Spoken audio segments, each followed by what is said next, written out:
आज आप लोग को एक बौद्ध कहानी के माध्यम से सुनाने वाली हूँ। चुप रहना सीखो, बिना मांगे सब कुछ मिल जाएगा।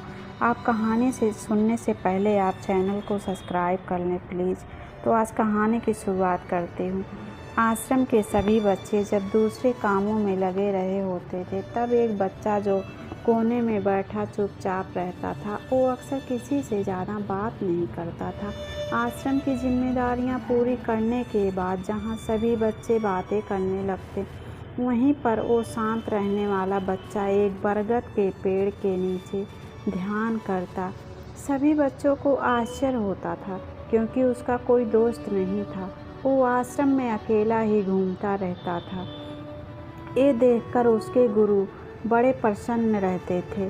सोचते थे, चलो चुप रहने की ताकत को समझता है, उसके महत्व को समझता है। आश्रम के बारे में जब कोई ज़रूरी निर्णय लेना होता तो वे उससे ज़रूर पूछते। यही बात गुरुजी के एक दूसरे शिष्य को बड़ी खटकती थी। वो गुरुजी का प्रिय शिष्य बनना चाहता था, इसीलिए गुरुजी के प्रिय कामों में कुछ ना कुछ कमियां निकालता रहता था। इससे गुरुजी उसे महान समझने लग जाएं। अक्सर वो अपनी जिम्मेदारियां पूरी तरह निभाने का दिखावा भी करता।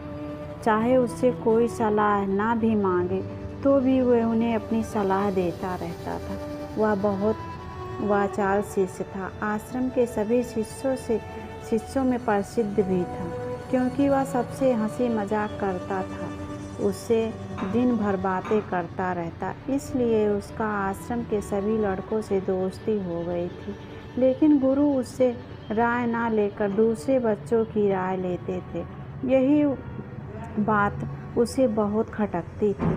उसे लगता था कि वो दूसरे बच्चों से ज़्यादा बुद्धिमान है, लेकिन गुरुजी फिर भी उसकी तरफदारी नहीं करते थे। ऐसा नहीं था कि गुरु को उस वाचाल शिष्य के बारे में पता नहीं था, सब पता था। लेकिन गुरुजी उसे अपने तरीके से सीख देना चाहते थे, ताकि उसे अपनी ज़्यादा बोलने की आदत, दिखावा करने की आदत, दूसरों में कमियां निकालने की आदत हमेशा के लिए ख़त्म हो जाए और वो मौन रहकर ध्यान की गहराई में छू पाए। असल में हर बच्चे गुरु की यही इच्छा होती है कि वो हर सच्चे गुरु की एक ही इच्छा होती है कि वो किसी तरीके से वाचाल शिष्य को एहसास कराना चाहते थे कि चुप रहने से ही सत्य को जाना जा सकता है। उस विराट का एहसास चुप होकर ही किया जा सकता है। एक दिन गुरुजी को एक तरीका सूझा। उन्होंने आश्रम के सभी बच्चों को अपने पास बुलाया और कहा, तुम सभी को दो दो हिस्सों में बांट कर अलग अलग भिक्षा मांगने को भेज रहा हूँ, और जो भी दो बच्चे सबसे ज़्यादा भिक्षा मांग कर लाएंगे, उन्हें आश्रम के सभी कार्य निभाने का मौका दिया जाएगा। अपनी बात जारी रखते हुए गुरुजी ने बताया कि भिक्षा मांगने से हमारा अहंकार खत्म होता है, इसीलिए हर शिष्य पूरी मन से भिक्षा मांगे। कोई भी इस काम में औपचारिकता में ना ले, इसे नहीं तो अपने जीवन का बहुत बड़ा ज्ञान खो देंगे।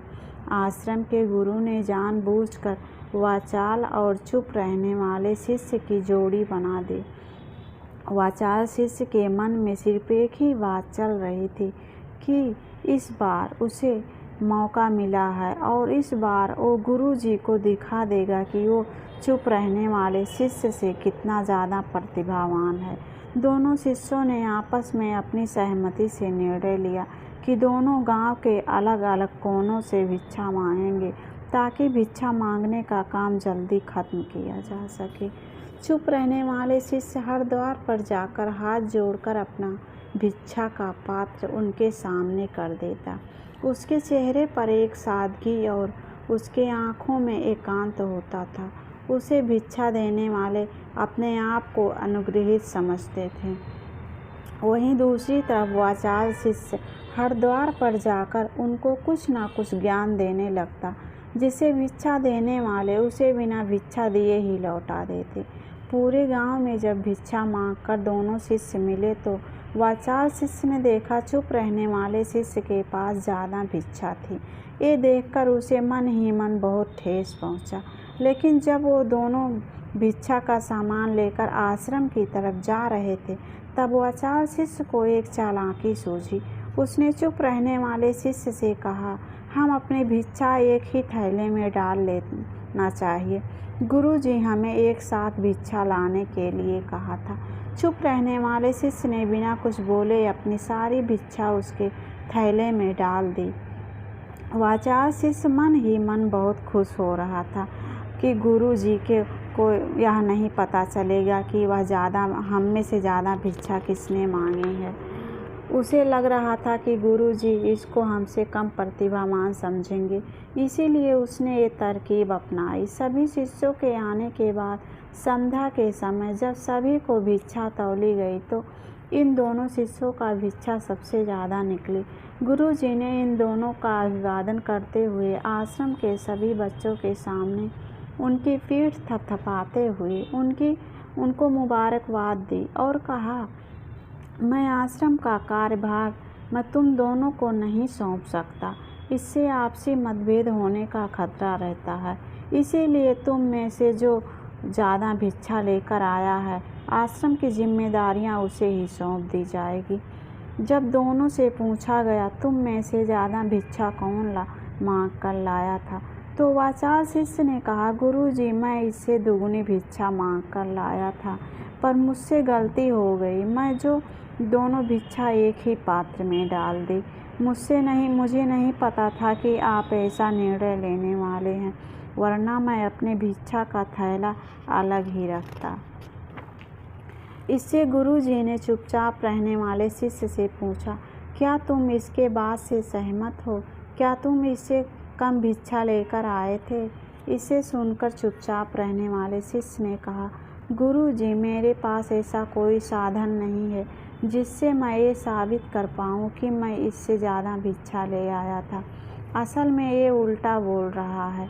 दुगना भिक्षा मेरा था, ये मुझे आधा भिक्षा लेकर आया था और इसी ने मुझसे कहा, चलो भिक्षा एक थैले में डाल लेते हैं। आश्रम के कुछ दूरी पर एक पहाड़ी थी जिसके पीछे सूरज अभी अभी संध्या के समय ढल रहा था। गुरुजी को तो पता था कि सच कौन बोल रहा है, लेकिन बाकी बच्चों के सामने सच साबित करने के लिए उन दोनों से एक सवाल पूछा कि पीछे पहाड़ी पर तुम्हें क्या दिखाई दे रहा है। ये सुनकर वाचाल शिष्य झट से बोल पड़ा कि पहाड़ी के पीछे सूरज अपना रंग बिखेर रहा है, आसमान में लालिमा छाई हुई है, बहुत ही सुंदर दृश्य है। वो तो और भी बहुत कुछ कहना चाहता था, लेकिन गुरुजी ने उसे चुप कराते हुए दूसरे शांत शिष्य से पूछा तो उसके आंखों में आंसू भरे हुए थे। श्रद्धा, भक्ति और प्रेम से उसकी आंखें भर आई थी। गुरुजी को उससे फिर पूछने की ज़रूरत ही नहीं पड़ी। गुरुजी ने सभी बच्चों को संबोधित करते हुए कहा, मैंने पूछा पहाड़ी के पीछे तुम्हें क्या दिखाई दे रहा है। ज़्यादातर लोगों को यह दिखाई देगा कि यह एक बहुत सुंदर दृश्य है, लेकिन मज़े की बात यह है, सुंदरता बोलकर नहीं बताई जा सकती है, उसे महसूस किया जा सकता है और सामने वाला सुंदरता आपकी आंखों में देख पाता है। चुप रहने वाले शिष्य की तरफ गुरु ने इशारा करते हुए गुरुजी ने कहा, असल में सुंदरता इसी बच्चे ने देखी है, दूसरे बच्चे ने सिर्फ सुंदरता की व्याख्या की है, लेकिन इससे वास्तविकता में उस सुंदरता को महसूस किया है। अपने आप को ऊंचा दिखाने की सभी कोशिश नाकाम होते देख वाचाल शिष्य फूट फूट कर रोने लगा। उसको चुप कराते हुए गुरुजी ने कहा, बेटा मुझे पहले से पता था कि तुम झूठ बोल रहे हो, लेकिन मैं तुम्हें उस झूठ का एहसास कराना चाहता था। सभी बच्चों को संबोधित करते हुए गुरुजी ने बताया कि शब्द जाल की तरह होते हैं। हमारे ज़्यादा बोलने की वजह से हमारी सारी समस्याएं पैदा होती हैं। जब कोई आदमी एक बात को बढ़ा चढ़ा कर बोल देता है, तो उसे सिद्ध करने के लिए उस शब्दों के जाल में फंसता चला जाता है और इसी वजह से अंतर्मुखी होने के बजाय बाहिर्मुखी होता चला जाता है। वहीं पर जिस व्यक्ति को भी अपनी अंतर्यात्मा करनी होती है उसे सबसे पहले चुप रहना सीखना पड़ता है। ज़रूरत से ज़्यादा बोलना या हर वक्त बोलते रहना सब हमारी अंतर्यात्रा में बाधा बन जाती है। जब आप चुप रहने का प्रयास करते हैं तो आप अपने साथ वक्त बिताने लगते हैं, जिससे कि आप अपने एकांत मन को जान पाते हैं। अगर एक बार मन में एकांत स्थापित हो जाए तो आपकी आँखों में, आपके चेहरे पर वो सादगी, वो एकांत, वो स्पष्टता की झलक सब कुछ सामने नज़र आने लगता है। कुछ साबित करने की नहीं रह जाता, कुछ बताने की नहीं रह जाता, सब कुछ आँखों में देखा जा सकता है। चुप रहने वाले शिष्य की तरफ इशारा करते हुए गुरुजी ने कहा कि अभी जो दृश्य इस बच्चे ने देखा वो ज़्यादा बोलने वाला आदमी कभी नहीं देख पाएगा। अपनी बुद्धि से तर्क वितर्क करता रहेगा कि उसे क्या क्या दिखाई पड़ रहा है, लेकिन उसमें से वो महत्वपूर्ण कुछ भी महसूस नहीं कर पाएगा।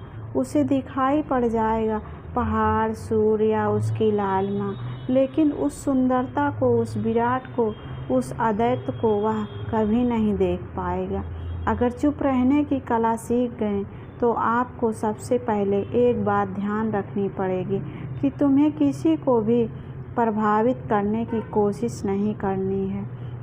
ज़्यादातर लोग इसी वजह से बोलते हैं क्योंकि वो दूसरों को प्रभावित करना चाहते हैं, अपने आप को साबित करना चाहते हैं और वो साबित करने के चक्कर में वे शब्दों के जाल में फंसते चले जाते हैं और धीरे धीरे वही उसकी आदत बन जाती है।